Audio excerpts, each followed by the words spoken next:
Welcome to the show, everybody. Congratulations on getting to the weekend alive. We're hunkering down for some snow this weekend around these parts, and I'm really looking forward to it. I'm looking forward to the familiar parenting ritual, which every parent is familiar with, where you spend 75 minutes getting the kids bundled up in their 19 different layers, and you get the boots on and everything else, and invariably you're always missing like one glove and one hat, and then you go looking for it and someone has to wear mismatched gloves and they start crying about that because they want gloves that match, but then they're upset because the hat is too cold or too itchy or whatever, and then you get them all bundled up, all padded, like they're a glass vase that you're about to ship FedEx across the country. And then, of course, one of them has to pee as soon as you get them bundled. So you get them unbundled and they pee, and then you get them rebundled, and then you go outside. And as soon as you get outside, one of them takes the gloves off and starts crying because their hands are cold, and then another one falls face first, face planting in the snow, and starts crying because of that, and you're laughing because it's kind of funny. And then you sled for maybe 92 seconds before everybody wants to go inside because they're bored and they're cold. And then now you're yelling at them like, no, you're gonna have fun. We are having fun. Get down here and make a snow angel. This is fun. This is family time. Have fun, damn it. But, and now everyone's crying, including yourself, and so you go back inside and you take off all the clothes and then you do it again 2 hours later. But at least your wife gets the picture of the 45 seconds, the 45-second period where everybody was momentarily happy. Your wife gets the picture of that and puts it on Facebook with a caption like, "Snow day with the fam." And then the good thing is that every other parent can see the picture and can get angry at their own kids for ruining the snow day and wondering why their kids can't be more like your kids, who, according to photographic evidence, are apparently angels. So it's a lot of fun, though, honestly, and I am looking forward to it. So I want to start with this, just because it annoys me, and that's how I decide what I talk about on the show, if you haven't noticed. There's a story on NPR.com right now with the headline, "Canceling student debt is easier than it sounds." Wow, easier than it sounds, great. Senator Elizabeth Warren has pledged to cancel up to $50,000 of debt for 95% of student loan borrowers if she is elected president. Reading from the article now. Senator Bernie Sanders has proposed an even more generous plan if he's elected. Generous is one way to put it. It's very easy. I don't know if I would use the word generous when someone comes up with a plan that doesn't involve their own money. It's very easy to be generous with other people's money. That's very generous. It's like if Jim comes up to me and asks if he can steal money from Bob, and I say, yeah, sure, go ahead. Is that me being generous? Or is that me just not giving a crap about Bob? Both are, the article says, both are bold, controversial pitches that would have a hard time making it through a divided Congress. But on Tuesday, Warren announced that she would use a little-known shortcut and wouldn't need Congress. As president, she says she would cancel the debts of tens of millions of student borrowers all on her own. It turns out she's probably right. Warren wrote in a statement, "Our country's experiment with debt-financed education went terribly wrong. Instead of getting ahead, millions of student loan borrowers are barely treading water." I mean, I don't know if we could say it went horribly wrong when the problem is that people took out loans and are now expected to repay them. I don't know if that's necessarily things going wrong. I agree we have a problem, and there's an issue here, but I don't know if you could say it went wrong. This is very similar, and Democrats do this a lot with things, so it's very similar to when somebody talks about accidentally getting pregnant. Something went wrong and I ended up pregnant. No, nothing went wrong. It actually went exactly right. Actually, the sexual act that you participated in, it did exactly what it's sort of supposed to do. So when you take out a loan and you sign on the dotted line, and then the person who gave you the loan comes back and says, "We want that money now," you can't say, "What? Something's gone wrong here. Something's gone terribly wrong." Back to the article. About 43 million student borrowers owe the government $1.5 trillion. And until now, the department has only offered student loan forgiveness or cancellation to borrowers who meet certain criteria. But the plan, anyway, I'll summarize the rest of it. I'm not going to read the whole thing. Warren says that there might be some sort of loophole that she can use where she could just, on her own, stroke of the pen as a president, get rid of a lot of that debt. But at the very end, we get a question offered by Adam Looney of the Urban Brookings Tax Policy Center. Says that Warren's plan would disproportionately benefit the wealthy, with the bottom 20% of borrowers by income reaping just 4% of the savings. As such, Looney asks, why are those who went to college more deserving of aid than those who didn't? That's a good question. And we'll get back to that question in a second. But here's another question. Why are we using the phrase student loan cancellation or student loan forgiveness? See, that's not really what's being proposed. We're not talking about cancellation. We're talking about transfer. The debt will be transferred from the people who took the loan out to people who did not. That's what this is. And that's the word we should be using. Student loan transfer. So the only problem, of course, for advocates of this idea is that student loan transfer sounds unjust and kind of crazy. I mean, it sounds crazy when you put it that way, right? To say that, okay, we're going to take the loan from people who took out the loan and force someone who didn't take out the loan to pay it? That sounds crazy, and that's because it is. Now, of course, Bernie and Elizabeth Warren have both claimed that they can transfer the whole burden to the ultra wealthy, and they'll make the so-called ultra wealthy pay for it. The issue with that, first of all, of course, is that I'm not dumb enough to believe that it's only going to be the so-called ultra wealthy carrying the burden here, because it never works out that way. It never has in the past. That's the first problem. The second is that the ultra wealthy are not any more responsible for a stranger's student debt than I am. I know maybe it's not popular to care that much about the ultra wealthy, but the reason I don't want to have to pay back someone else's student loans is because I didn't take out the loan. Why should I have to pay it? It's not my loan. And if I had $100 million in the bank, I would feel the same way. Yes, I could quote, afford it more, but why should I have to do that? Any more than I should have to, it's why should I didn't take out the loan. It would be my same argument.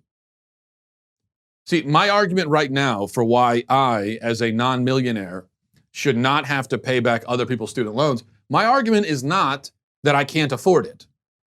My argument is it's not my loan, so I shouldn't have to.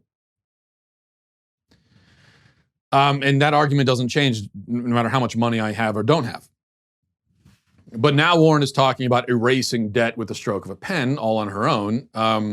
Again, though, if you think that's going to be free, I mean, if she can even legally do it, which I don't at all think she can, but if you think the federal government is just going to eat that $1 trillion loss and not raise taxes to compensate for it, then I don't know what to tell you.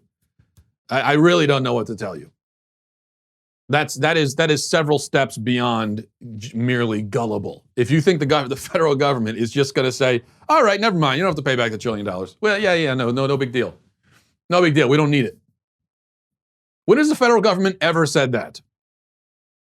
You think the IRS has ever said that to somebody who owes them taxes? You think the IRS is going to say, you know what, forget it. Actually, never mind. It's okay. No, it's fine. It really is fine. That doesn't work that way. It does not work that way with the government. It has never worked that way with any government ever. That's not how governments function. So again, what we're talking about here, one way or another, is the transfer of debt.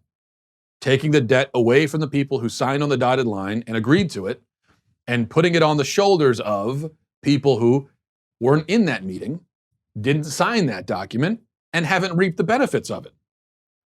Now, here's another thing to consider about this student loan forgiveness stuff, and going back to the question that was posed at the end of the NPR article, because it's hard for me to see this every time I hear about student loan forgiveness. It's hard for me to see it as anything other than welfare for the upper class. That's what it appears to be.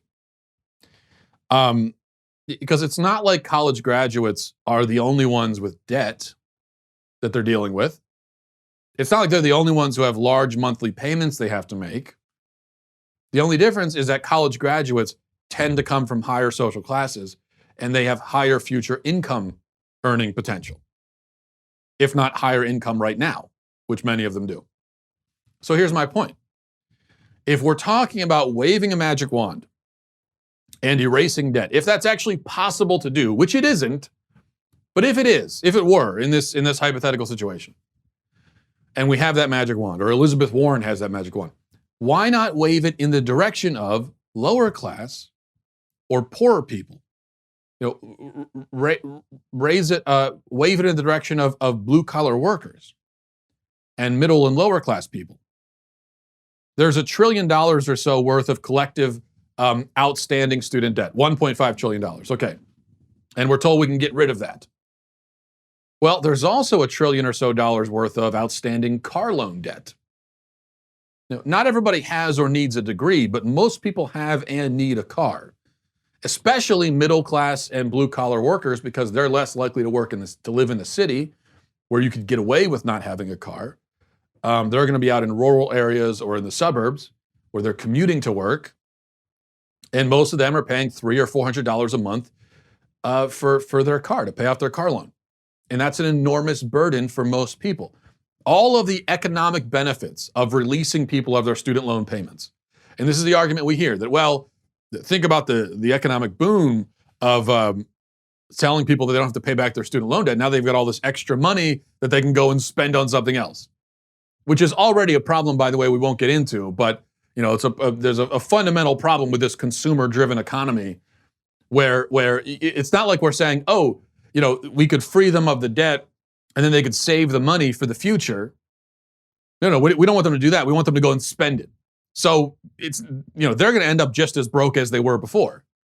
We need you to go out and just buy more stuff. Rather than wasting your money to pay back your student loan debt, waste it on something else. Waste it on consumer electronics or something like that. Go on a shopping spree. But if that's the argument for so-called forgiving student loan debt, then I could make the exact same argument for forgiving car loan debt. And again, a car is a practical item that people actually need. Unlike a liberal arts degree, which in so many cases ultimately is useless. There are a lot of people who are sitting around essentially with their college degree basically stashed in the garage, not using it. There aren't a lot of people who have their car stashed away and aren't using it, unless they live in the city. But most people, they have a car and they use it every day. They need it. Point being, why favor wealthier people who bought a worthless thing over poorer people who bought a necessary thing? What kind of system is that? Is that justice? Is that fairness? We're going to say, we need to forgive their debt because they're wealthier and they didn't need the thing they bought. What? How does that make any sense? How about credit card debt? Again, around $1 trillion outstanding credit card debt in this country. Again, massive economic benefits from freeing people of that burden. Again, that is a debt shared by middle and lower class people. Again, it's credit card is, I'm not going to call it a necessary item, technically speaking, but it's certainly useful for a lot of people. And it proves more useful than a college degree, which in so many cases is not useful at all. This would be, not welfare for the upper class. This would be more of an egalitarian welfare for people all across the social spectrum. Now, you might say, well, where does this end? Cancel car debt, cancel credit card debt, cancel student loan debt, cancel mortgage debt. We didn't even talk about that yet. You could say, where does it end? And where does this money come from? And how does this work? And how can you just absolve everyone of all of their financial commitments? And what about the institutions that issued these loans? I know it's not popular to stick up for them these days, and it's much more fun to demonize them, and maybe they deserve to be demonized in so many cases. But the fact is, How is it fair or just to just come in after the fact, after these loans have been agreed to and the forms have been filled out, and to just make it and to nullify all of these agreements that were made? Yes, exactly. See, that objection that anyone would have to canceling car loan payments and credit card payments and mortgages, I agree. Where does it end? That's a very good question. You see, if you're arguing for forgiving student loan debt, you can either admit that the middle and lower classes deserve some relief too, and then say, sure, let's forgive all of that debt also. But then you run into the problem of the sheer insanity of this picture. It becomes so large and so vast, and we're just forgiving all the debt, and that's a problem. Or you can say, which appears to be what most people are saying, if not directly, this is the answer. The answer appears to be, well, no, this should be an isolated, one-time, special thing, and we're going to do it for college graduates. But then you have to explain why college graduates in the upper class should be the beneficiaries of the isolated, one-time, special thing. Why not the lower class? If we are going to do it as a one-time thing for one group of people, why not make it for the car payment or the credit card or mortgage? Now there, the outstanding collective debt is, I think, more like 8 trillion rather than 1. But hey, if you can, $1 trillion is already an astronomical amount that nobody can even wrap their heads around. So if you can wave a wand and forgive $1 trillion, why can't you forgive 8 trillion? If you can forgive $1 trillion, you can literally forgive any amount. You could forgive a quadrillion. Who cares at that point? Keep in mind again that college graduates will statistically make more money. Not only that, but they're also moving into blue collar territory and increasingly taking jobs from blue collar people, despite the fact that the jobs that they're taking don't actually necessitate a college degree. So they're taking more money, they're taking jobs, they're reaping the benefits of an education that these working class people either weren't able to attain or chose not to for the sake of being financially wise and prudent, and yet they, the college graduates, get the handout? That doesn't make any sense. See, this is the problem, that compassion from the government is always a double-edged sword. There's always a loser. There are always many losers in the end. In fact, it always ends up that you create more losers than you had before. And so by canceling student loan debt, you've created a lot of losers in that situation. All the working class people. And then not to mention all of the college graduates who already paid off their debt and made the financial sacrifices. All the people who could have gone to college but chose not to because they didn't want to pay for it. And they did what they thought was the financially smart thing. All of the people who went to a less expensive college than they could have and got a less, a less valuable degree than they could have gotten because they didn't want to have that debt on their shoulders. Only to later find out that, they might as well have done it because they didn't have to pay it back anyway. You've made losers out of all of them. All for the sake of making this one group of people into winners. That doesn't seem just to me. And the objection about, well, what about the people who paid off their loans already? This is often waved off by the people who advocate for student loan forgiveness. I don't know how you can wave it off. That's a serious problem here. Because there are a lot of people in this country who made a lot of financial sacrifices in order to pay back their student loans. And there's a lot of things that they could have done and wanted to do but didn't do, such as buy a nicer house, buy a second car, so on and so forth. They could have done those things. They didn't do them because they were being financially responsible and paying back their debts. And now you're going to swoop in after the fact and say, you wasted. That was all a big waste. You have wasted your life. You have wasted years and years of your life largely structured around making decisions and sacrifices so that you could pay back all your debts. You didn't have to do that. You're a sucker. You're a total sucker. Loser. If you can't see the problem with that, then again, I don't know what to tell you. It's like you're too obtuse to have a conversation with. That is a huge problem. And it seems to me that if we're going to say you don't have to pay back the debt, then on that same basis and with the same logic, we need to be giving refunds to all the people who did pay back their debts. I don't know how you can get around that. If you have student debt that you signed on for and now you are entitled to it being forgiven, then yeah, I think everyone who paid it back is entitled to a refund for the same reason. So you run into all those problems, and these are the same kinds of problems that you would run into if you decided to forgive all the car payment debt. There's a lot of problems there.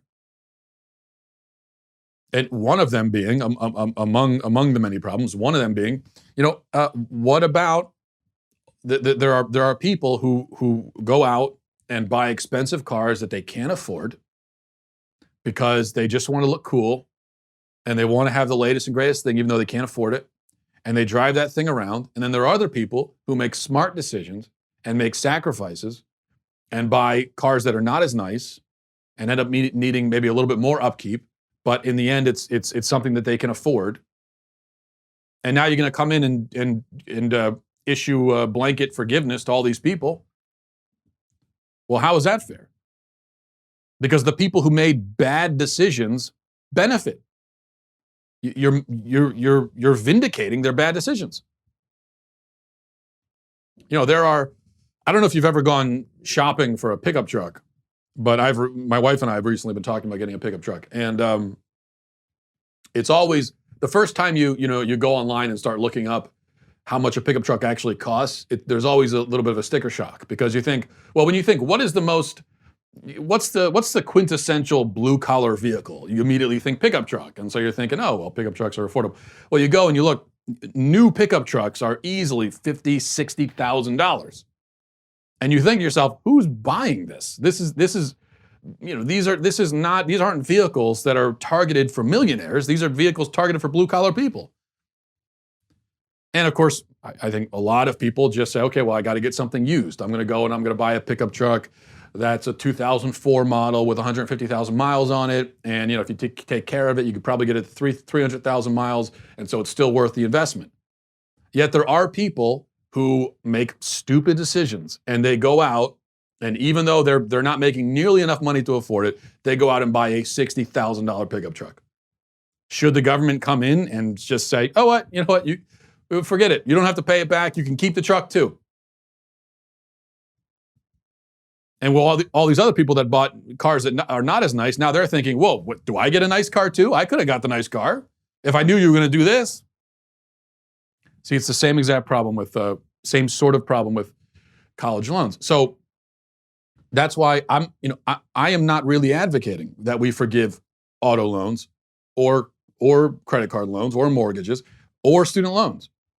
I'm just saying if you're making that argument, if you're getting into that world and if we're in that realm now, then I think there's a better argument to be made for forgiving the loans of people who are in the lower social classes.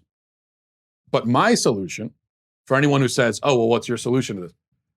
My solution is very simple. I say we don't forgive anybody's loans. And it's not like that's easy for me to say. I have loans I'm paying back too. So I'm in the same boat everybody else is in. Okay? But I say, don't forgive my loans. I'm paying off my wife's student loans. I've got car loans. I've got a mortgage. I've got credit card debt. I've got all that, like most people do. What I'm saying is, no, don't forgive that. These are financial commitments that we made. I can pay them back. I'm an adult. I can do it. I will do it. Don't forgive mine. Don't forgive anybody's. The solution is going forward. If we're going to stop the bleeding, going forward, people have to make better decisions. That's the solution. When it comes to car loans, if you're being killed by your car loan, well, maybe you shouldn't have bought the $45,000 brand new car. Maybe you shouldn't have done that. Maybe you should have gone for the $17,000 used model. And when it comes to student loans, as I've been saying for years, there are a lot of people who are going to college, who are in college right now, who are about to go to college, or who already went, who do not need to go. They don't need it. And so that's the solution. It's very simple. Only people who actually need to go to college should go. There are some jobs where it is definitely actually necessary to have that additional education. There are a lot of other jobs where it isn't necessary at all. And then there are jobs in between where it's only artificially necessary, where the market has created an artificial need for a college degree, like all these blue-collar jobs where college graduates are coming in and taking those jobs. You don't really need a college education for that, and the education that these people have is irrelevant to the job. But employers are saying, well, everybody has a degree, so we might as well require it. It's lazy and stupid on the part of employers, but this is what they're doing. And it makes it easier for them because they don't want to have to actually, put any thought into who they hire. And so they come up with this checklist for who they're going to allow in the door and who they're going to take seriously. And they throw the college degree on there because they figure, most everyone has one anyway. And if you don't have one, I don't care about you. Are they ruling out a lot of very qualified, very skilled people who'd be a great benefit to their company? Yes, they are. But this is what they do. I think the solution is to get away from that. And if you saw a massive decrease in the number of people who go to college, then this artificial need that's been created for a college degree in the marketplace will start to dissipate. But this is a long-term solution. It's not a magic wand. It's not a switch that we're flipping magically. And it requires people to be responsible and make sacrifices. And so, of course, this is a solution nobody wants to talk about. Or even, if you're going to go to college, there's no reason why you need to, right out of high school, jump into the four-year institution. You could take a couple of years, you could save up some money, and then you can go to a community college and transfer the credits over to a four-year institution after 2 years and cut your costs in half, if not more than that. For almost everyone who goes to college, there's no real reason not to do that. And the only reason why most kids don't want to do that is because they want to go to the four-year institution where their friends are going and they want to party that whole time. And now we're supposed to pay for that because you wanted to go party? I mean, you could have paid a lot less, but you wanted to pay more so that you could party. And your parents went along with that because what? I don't know. They didn't want the embarrassment of their kid in a community college. They wanted to brag to their friends about their kid being, in the four-year institution right out of high school. And now the rest of us have to pay for that nonsense? No. I mean, that's the like dirty little secret here that isn't much of a secret. Why is it? As I said, there is just no real reason why kids need to come out of high school and go right into a four-year institution. There's no good reason for that. The only reason why most kids want that and why most families want that, well, for the kids, it's because they want to party. And for the parents, because of the social factor. They'd be embarrassed if their kids didn't go right to college. That's the reality. And I think we need to talk about that when we're painting all these people as victims. We need to remember why they made some of these choices. All right, moving on. Briefly, this is kind of related to what we talked about yesterday with the child-free Reddit thread. Yesterday, there was also a conversation on social media about how to talk to kids about abortion. And a woman named Renee Bracy Sherman offered up this nugget on Twitter. She says, "I've talked to my 5-year-old niece about my work and abortion in an age-appropriate way. She understands that kids are a handful and sometimes people don't want to be pregnant. She gets it because it's quite simple." A little background, by the way, on Ms. Sherman. She is a reproductive justice advocate. Big scare quotes around reproductive justice, by the way. And here's the bio she offers on her website, and I promise you I'm not making this up. Renee Bracy Sherman is the Beyonce of abortion storytelling. She's a Chicago-born, Midwest-raised activist, writer, and reproductive justice activist committed to the visibility and representation of people who have had abortions in the media and pop culture. She is among the most vital voices in the United States, elevating the conversation about abortion experiences and using creative and innovative strategies to shift the conversation, centering people of color and other marginalized identities. Her work is so influential that the right-wing website Twitchy recognizes her as the queen of all abortions. So she's proud of that. She's proud of being the queen of all abortions. By the way, Renee, that was an insult. It's not a compliment. But the Beyonce of abortion storytelling. Imagine dreaming up that description for yourself and then proudly typing it and posting it on your website. And I'm not even sure what it means because Beyonce is not exactly revered for her storytelling abilities. When you think about Beyonce, you don't think to yourself, wow, great storyteller. No, you think this is someone revered because she can dance and lip sync. And she's attractive. That's pretty much it. But in any event, Renee thinks she's really good at talking about abortion, and it's apparently literally what she does for a living, and this is what she comes up with. She comes up with telling a 5-year-old that abortion is okay because kids are a handful. This is her genius. The abortion storytelling genius. This is what she goes with. And it goes to show, ironically, her attempt to explain it to a child, her attempt to sanitize it for a child, only proves exactly why abortion is so grotesque and evil. Because it really can't be sanitized. This is one of those things, there really is no way to explain it to a child that doesn't sound horrible. This is the best that this person could do, who does it for a living, talks about abortion for a living. This is the best she could do. And it's okay to kill kids because they're a handful. Think about that. Think about how traumatic that is to a child. Think about how the child who hears that is going to interpret it. What she's being told, literally, is that if a kid is a handful, you can kill him. So it's not hard to think of how a 5-year-old is going to very logically and justifiably connect those dots. And think, well, wait, what about when I'm a handful? Does that mean you can kill me? But there's a certain honesty to it as well, which I was surprised by. Because Renee here is basically admitting that, the real reason people get abortions most of the time is that kids are a hassle and an inconvenience, and it's easier to kill them than care for them. That's what she's admitting. And we know that's the case. But when you say it like that, and you just put it out there in the open, suddenly it doesn't look so sanitary anymore. All right, let's go to emails. mattwalshshow@gmail.com, mattwalshshow@gmail.com. This is from Bobby. He says, Matt, I was hoping you could rule on something. The other day I was walking down the aisle of the grocery store when a woman I was passing by dropped her purse, and the contents of said purse spilled all over the place. Now, I was right there, so they literally spilled right at my feet.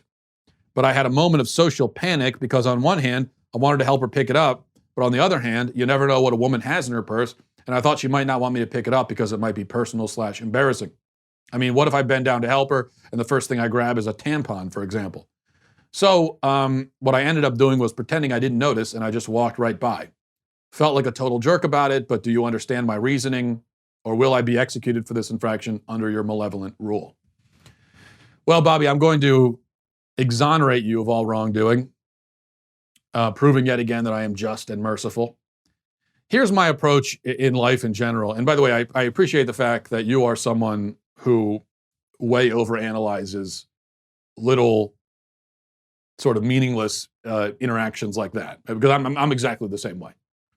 And you're able to, in a split second, you're able to run through this entire complicated web of logic and then make a decision. Whereas I think most people who aren't like us, probably most people just, they either they pick down, they bend down and pick it up, or they don't, but probably don't think much about it.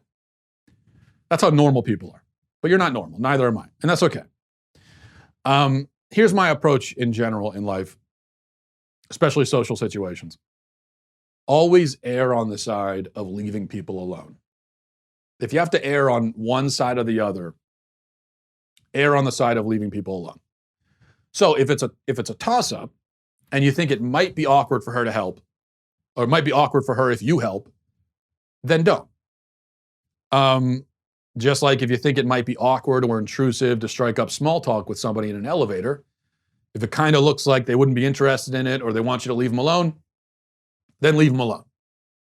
If you're going to hold the door open for somebody and you notice that they're maybe too many paces away, and so if you hold the door open, it'll be that awkward thing where they have to jog to catch up, and they really would have preferred if you just walk through and not put them in this situation. If it looks like it might be that, then just keep going. Don't hold the door. Because the minor and momentary annoyance they might feel about being ignored by you is lesser than the annoyance bordering on panic they'll feel when they are imposed upon socially in an unwanted way.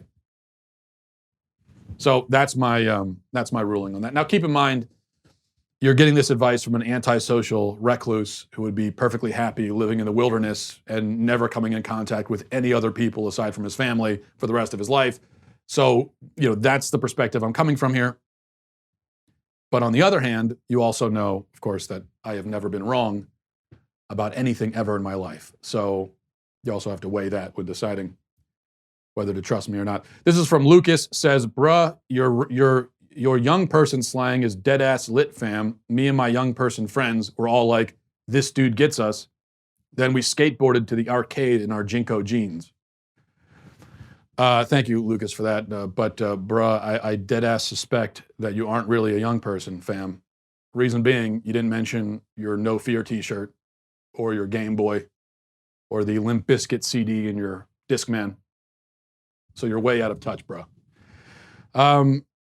From Matt, says, you don't strike me as an Eminem fan, but did you happen to hear any of the new songs on his surprise album? People on social media are going nuts for it. I did listen to a couple of them. Really bad, honestly. That's my honest opinion. Horrible beats, corny lyrics, a flow that sounds like rock rap from 1998, speaking of Limp Bizkit. And I just don't think the guy has the ability to be, speaking of being a storyteller, I don't think he has the ability to tell stories through song like he used to. And which is sort of interesting when you see these artists who just lose their touch almost overnight, and then they don't have it anymore. And I think that's what happened to him a long time ago. From Joel, says, Matt, I'm glad you came across the vile, disgusting Reddit post of the girl boasting about murdering her twins. You also stated this is representative of the pro-abortion movement. I agree 100%. This is exactly why pro-lifers need to stop using the nonsensical women are victims too line. Women who get abortions are not victims. They are murderers. They do, in fact, know exactly what they're doing, and very often they're excited to do it. They aren't victims. They're orchestrating a conspiracy to commit murder against their children. Women who get abortions deserve to be prosecuted as murderers. Well, Joel, I don't think you're right about that. I think in many cases you have desperate, often poor, often very young women who go into these abortion clinics and they're scared. They have no one to turn to.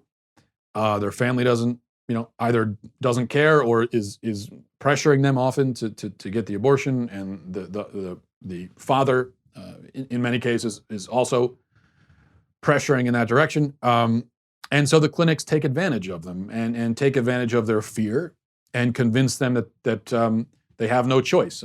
Ironically, we're told this is the pro-choice movement, but the abortion industry survives on the message that you have no choice.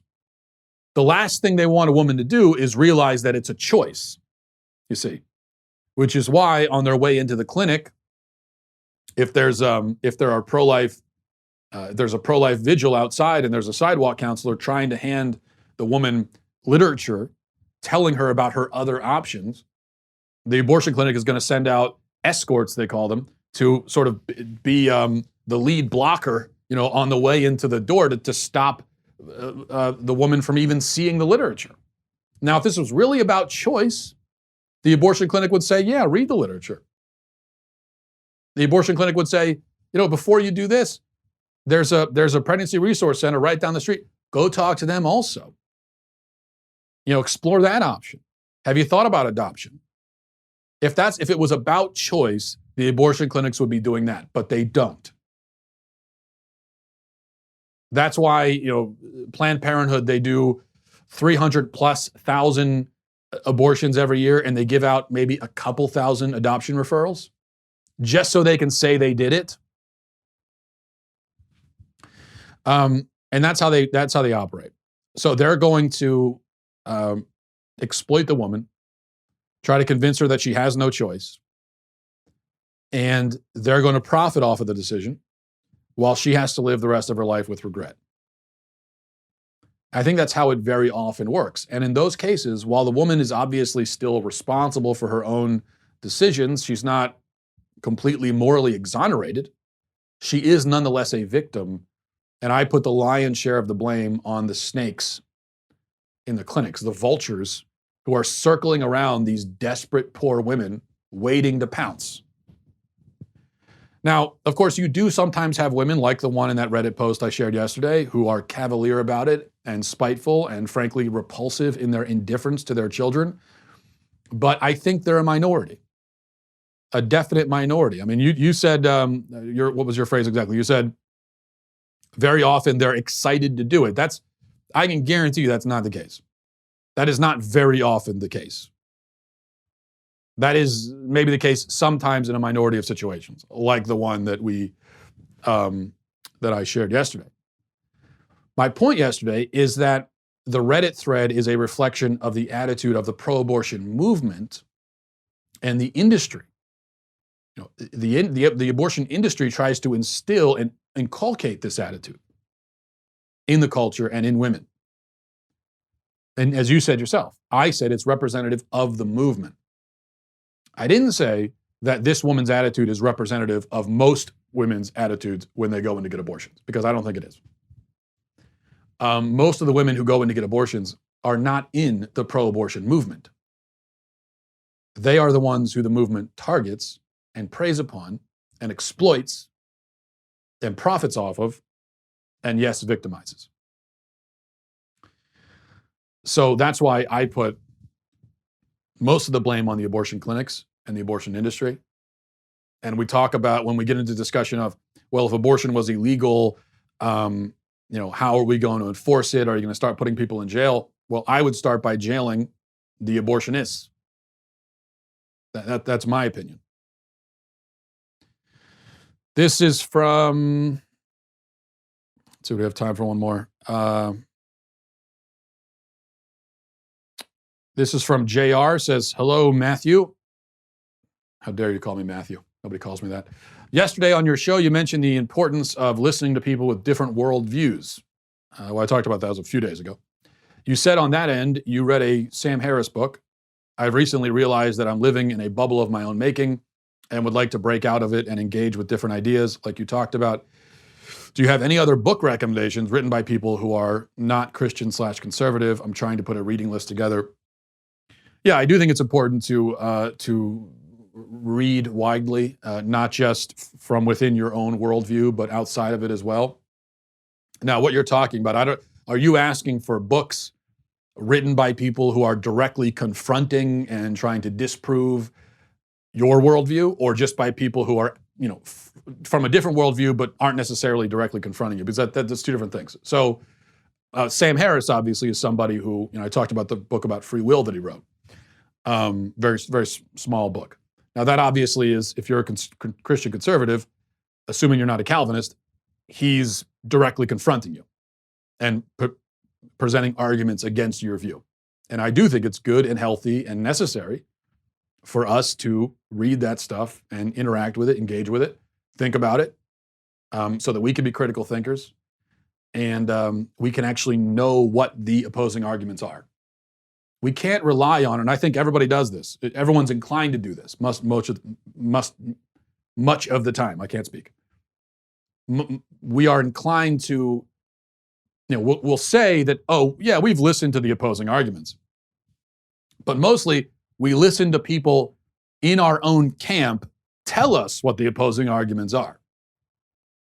What we are less inclined to do is actually go over to another camp and find the smartest person and say to him or her, tell me what your argument is. I want to hear from you, not from someone over there. I think we need to start doing that. And so I would recommend, Sam Harris. He also wrote a book. I have it in my stack over here. Well, it's over there. The book I would most recommend, actually, over the free will book, is he wrote a book called The Moral Landscape.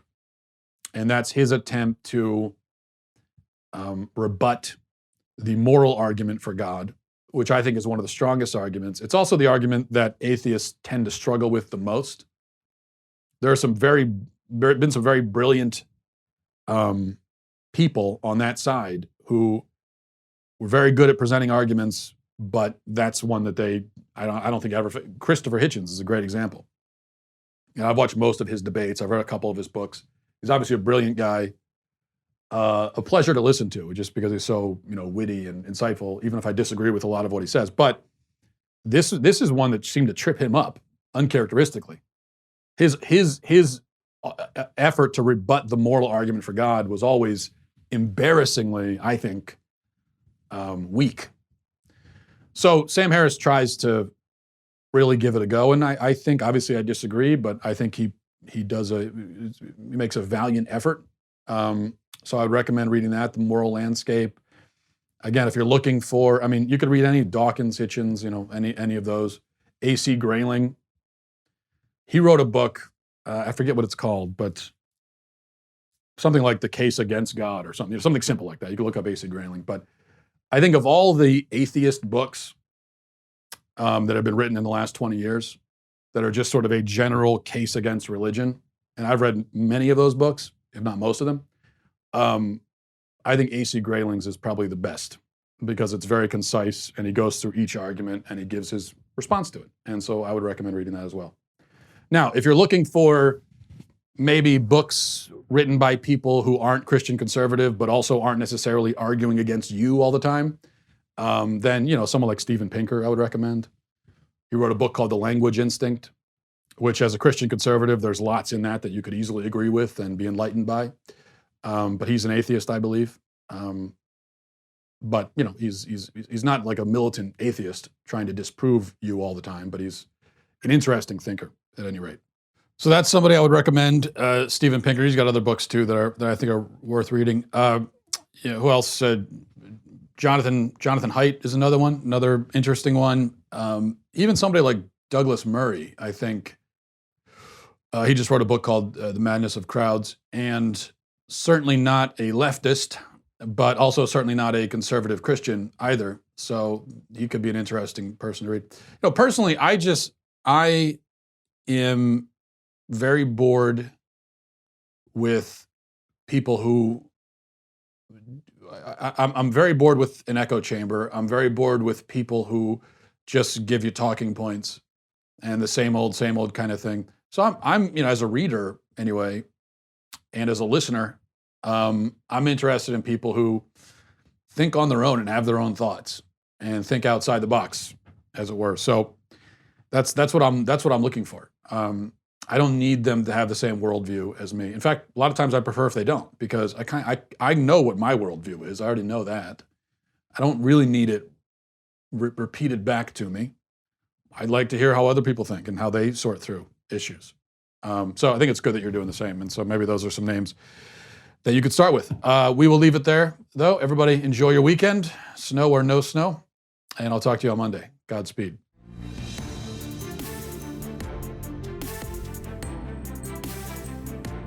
The Matt Walsh Show is produced by Sean Hampton, executive producer Jeremy Boring, senior producer Jonathan Hay, supervising producer Mathis Glover, supervising producer Robert Sterling, technical producer Austin Stevens, editor Donovan Fowler, audio mixer Robin Fenderson. The Matt Walsh Show is a Daily Wire production, copyright Daily Wire 2020. If you prefer facts over feelings, aren't offended by the brutal truth, and you can still laugh at the insanity filling our national news cycle, Well, tune in to The Ben Shapiro Show. We'll get a whole lot of that and much more. See you there.